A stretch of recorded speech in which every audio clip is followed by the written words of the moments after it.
Assalamualaikum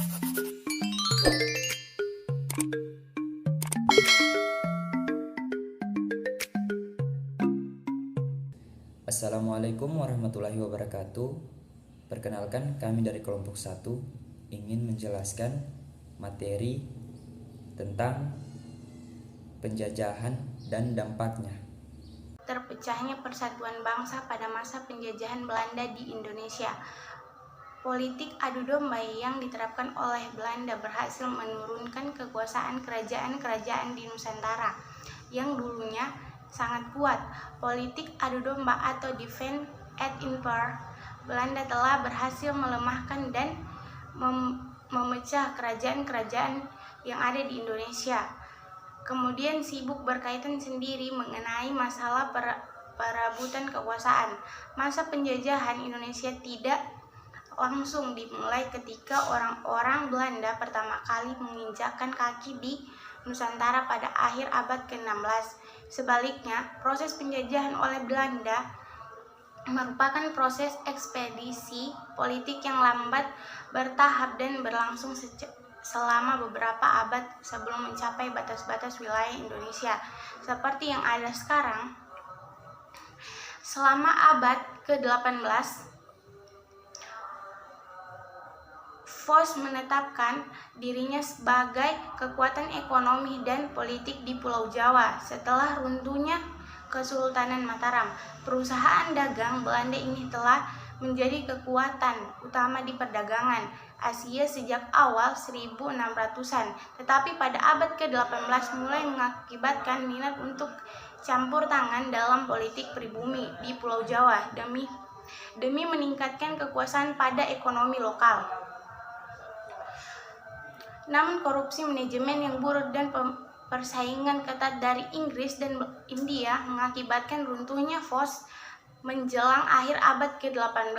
Pada tahun 1796, Fos berakhir oleh pemerintahan Belanda. Akibat penjajahan dalam pembagian wilayah Nusantara menurut kekuasaan Belanda. Wilayah Hindia Belanda pada awal penjajahan Belanda, khususnya Jawa, dibagi menjadi 3 prefektur pada masa kini. Prefektur adalah dengan wilayah provinsi, sedangkan keresidenan adalah wilayah yang terdiri dari beberapa kabupaten atau Afdeling. Setiap prefektur dipimpin oleh seorang prefek dari Eropa, sedangkan keresidenan dipimpin oleh seorang presiden yang berasal dari penguasaan pribumi. Secara struktur berada di bawah pemimpinan presiden atau pemerintahan kabupaten.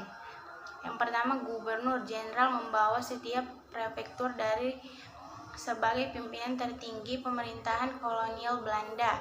2.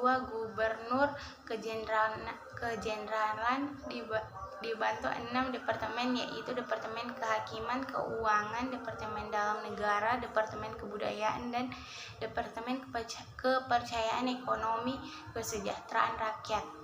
3. Perubahan kebijakan pemerintah. Akibat dari penjajahan juga terjadi perubahan dalam politik di pemerintahan sebagai hasil dari kebijakan Pax Nederlandsch pada akhir abad ke-19 hingga awal abad ke-20. Pax Nederlandsch adalah perubahan dalam sistem pemerintahan dari administrasi tradisional kepada sistem administrasi modern. Tujuan penerapannya adalah untuk menggantikan posisi pemerintahan daerah yang penting kepada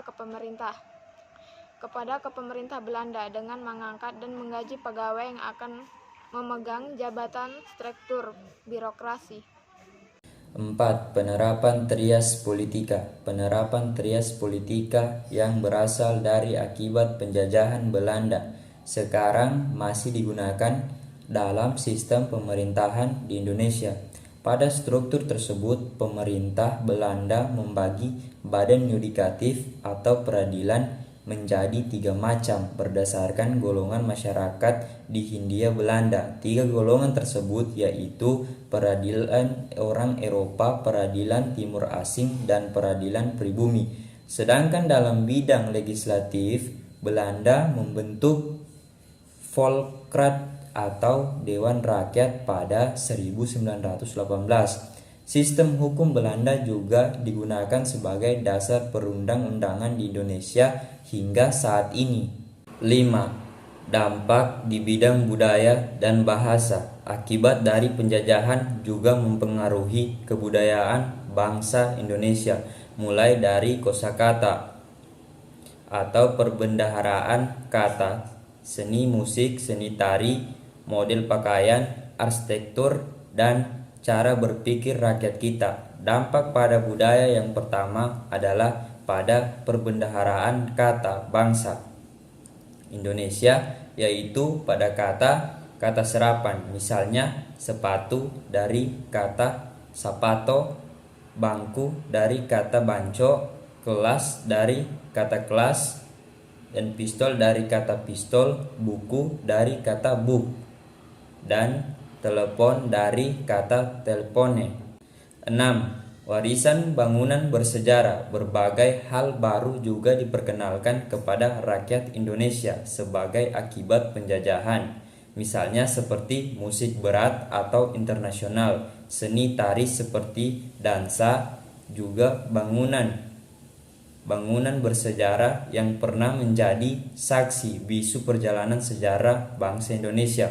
Bangunan-bangunan dengan daya arsitektur khas Eropa kini menjadi cagar budaya yang dilestarikan seperti pada kawasan Kota Tua Jakarta. Selain itu juga terdapat berbagai benteng bersejarah di seluruh penjuru negeri seperti Fort de Kock di Bukit Tinggi, Fort Marble Road di Bengkulu, Benteng Spilwick di Banten, Fredibuk di Yogyakarta, dan lainnya.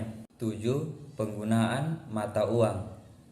Sebagai akibat penjajahan dari bangsa Eropa, rakyat Indonesia diperkenalkan pada penggunaan mata uang yang menjadi bagian dari sejarah terbentuknya bank pada masa pemerintahan Gubernur Raffles ketika ia menjalankan kebijakan sistem sewa tanah. Perkenalan uang kertas dan logam mendorong kemunculan perbankan modern di Hindia Belanda. Salah satunya adalah The Javassche Bank di Batavia pada 1828 yang menjadi cikal bakal sejarah Bank Indonesia sebagaimana bisa disaksikan pada sejarah Museum Bangsa Indonesia di Kota Tua Jakarta.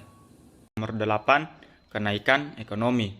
Pembangunan jalan raya, Pos Anyer, Panarukan membuat kebangkitan ekonomi Indonesia. Pada masa itu terjadi karena infrastruktur sudah didukung dengan jaringan transportasi. Misalnya perkembangan transportasi kereta api, mulai masa sistem tanam paksa atau kultur stel untuk mengantar hasil perkebunan dan sebagai alat transportasi masyarakat. Kemudian nomor 9, sistem pendidikan. Pada saat kebijakan politik etis diberlakukan oleh pemerintah kolonial, saat itulah pendidikan juga mulai dianggap penting. Kebutuhan tenaga kerja di sektor-sektor swasta dan pemerintah mendorong pemerintah kolonial untuk memperhatikan bidang pendidikan. Namun, pada masa itu, sebagai akibat penjajahan, sekolah didirikan dengan sistem pendidikan barat dan hanya berlaku untuk anak bangsawan pribumi. Akibat dari penjajahan, bangsa asing di Indonesia telah membawa banyak pengaruh pada berbagai aspek kehidupan rakyat. Yang paling utama adalah bahwa pada saat penjajahan berlangsung, rakyat Indonesia kehilangan identitasnya sebagai bangsa yang dulu termasuk sebagai bangsa unggulan di Asia Tenggara, terbukti dengan banyaknya kerajaan besar bersejarah di Indonesia yang menguasai cakupan wilayah yang besar. Potensi rakyat sebagai warga negara yang memiliki hak setara pun diinjak dan tidak diberikan berkembangan agar rakyat tetap tidak memiliki kepintaran sehingga dapat melawan para penjajahan. Maka dari itu, dampak dari penjajahan terhadap suatu negara biasanya tidak akan membawa hasil yang baik. Cepat atau lambat, Rakyat yang merasa kehidupannya ditekan pasti akan berusaha memperjuangkan kemerdekaan dan kebangsaannya dari belenggu penjajahan. Baik, itulah tadi presentasi materi dari kelompok saya. Saya akhiri. Wassalamualaikum warahmatullahi wabarakatuh.